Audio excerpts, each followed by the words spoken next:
حامدا ومصليا أما بعد فأعوذ بالله من الشيطان الرجيم بسم الله الرحمن الرحيم فاسألوا أهل الذكر إن كنتم لا تعلمون صدق الله مولانا العظيم وصدق رسوله النبي الكريم ونحن على ذلك من الشاہدین ومن الشاکرین۔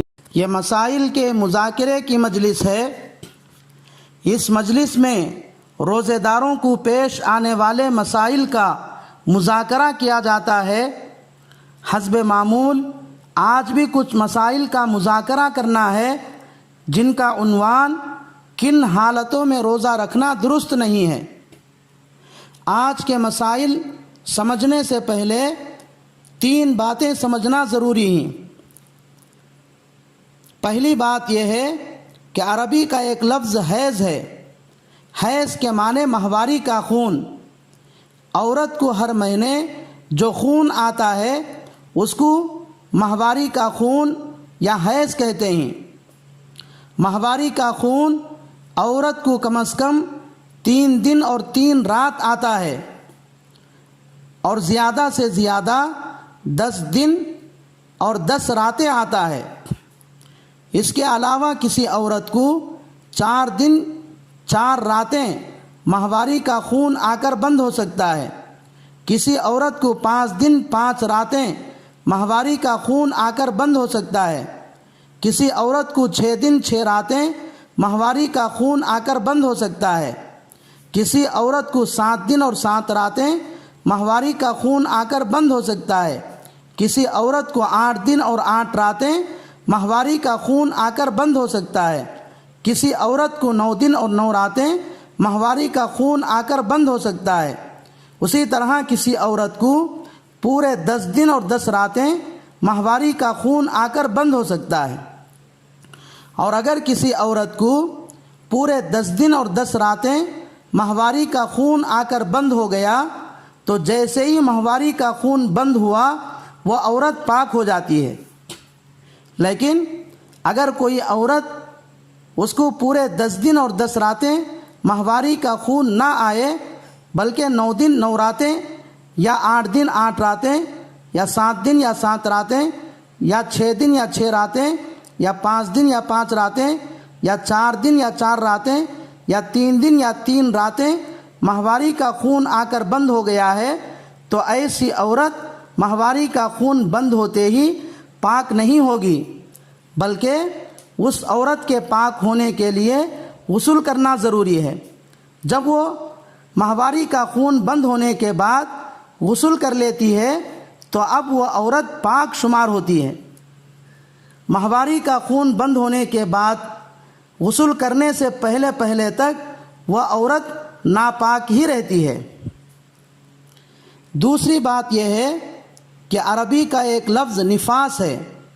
نفاس کے معنی ڈیلیوری کے بعد آنے والا خون، اور ڈیلیوری کے بعد عورت کو جو خون آتا ہے وہ زیادہ سے زیادہ 40 دن اور 40 رات تک آ سکتا ہے، اور اس کی کم از کم مدت شریعت میں متعین نہیں ہے، بلکہ بچے کے ساتھ کبھی وہ پورا خون آ جاتا ہے، کبھی 2 دن 2 رات آ کر بند ہوتا ہے، کبھی 10 دن 10 رات آ کر بند ہوتا ہے، کبھی 20 دن 20 رات آ کر بند ہوتا ہے۔ تو اور اگر کسی عورت کو ڈیلیوری کے بعد آنے والا خون پورے 40 دن اور 40 راتیں آ کر بند ہو گیا تو جیسے ہی وہ خون بند ہوا وہ عورت پاک ہو جاتی ہے۔ اور اگر کسی عورت کو ڈیلیوری کے بعد آنے والا خون پورے 40 دن اور 40 راتیں نہیں آیا بلکہ اس سے کم یا اس سے پہلے خون بند ہو گیا تو ڈیلیوری کے بعد آنے والا خون صرف بند ہونے سے وہ عورت پاک نہیں ہوتی بلکہ اس کے پاک ہونے کے لیے غسل کرنا ضروری ہے۔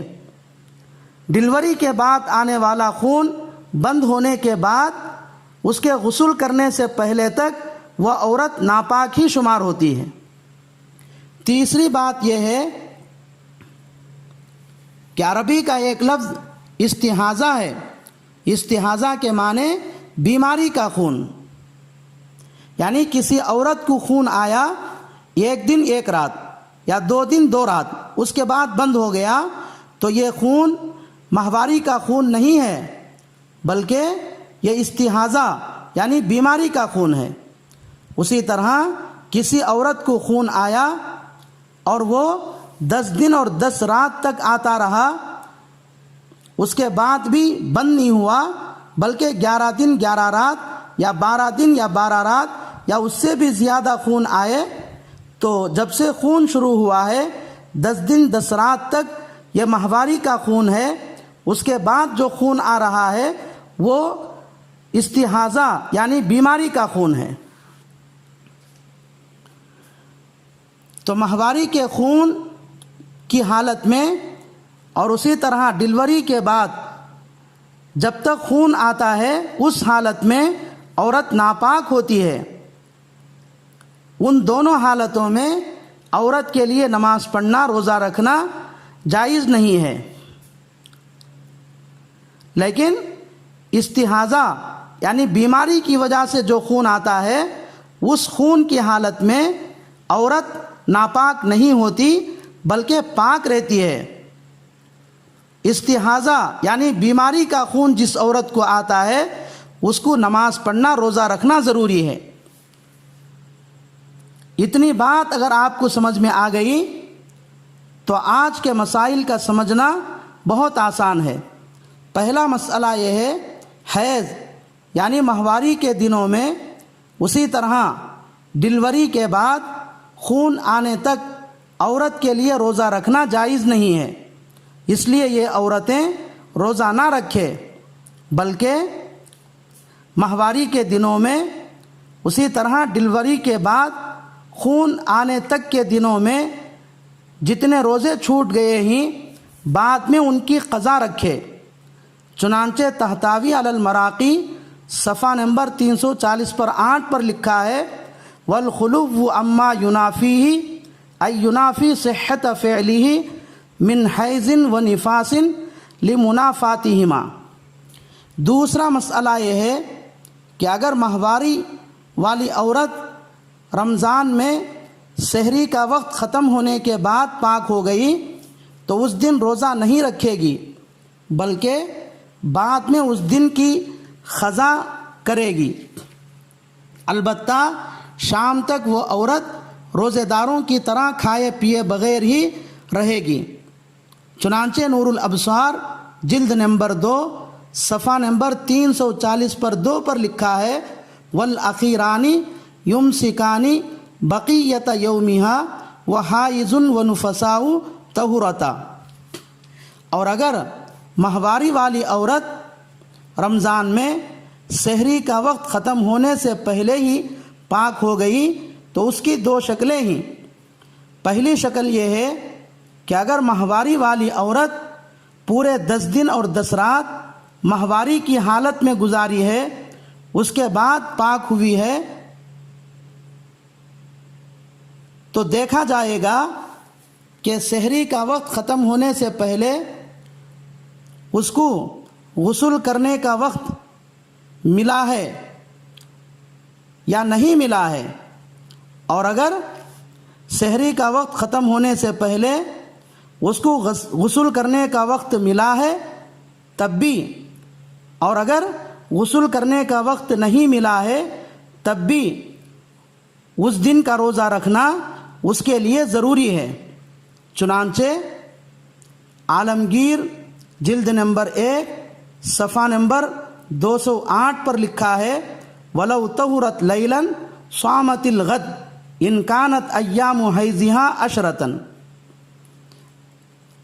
اور اگر ماہواری والی عورت 10 دن سے کم ماہواری کی حالت میں گزار کر پاک ہوئی ہے تو دیکھا جائے گا کہ سحری کا وقت ختم ہونے سے پہلے وہ عورت غسل کر کے پاک ہو سکتی ہے یا نہیں ہے؟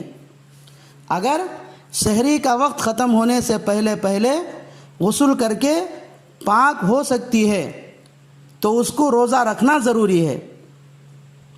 چنانچہ عالمگیر جلد نمبر 1 صفحہ نمبر 208 پر لکھا ہے وَإِن كَانَتْ أَيَّامُ حَيْضِهَا دُونَ عَشْرَةٍ فَإِنْ أَدْرَكَتْ مِنَ اللَّيْلِ مِقْدَارَ الْغُسْلِ وَزِيَادَةَ سَاعَةٍ لَطِيفَةٍ تَصُومُ۔ اور اگر سحری کا وقت ختم ہونے سے پہلے غسل کر کے پاک ہونے کا وقت نہیں ہے تو اس عورت کے لیے اس دن کا روزہ رکھنا جائز نہیں ہے، بلکہ بعد میں اس دن کی قضا رکھنا ضروری ہے۔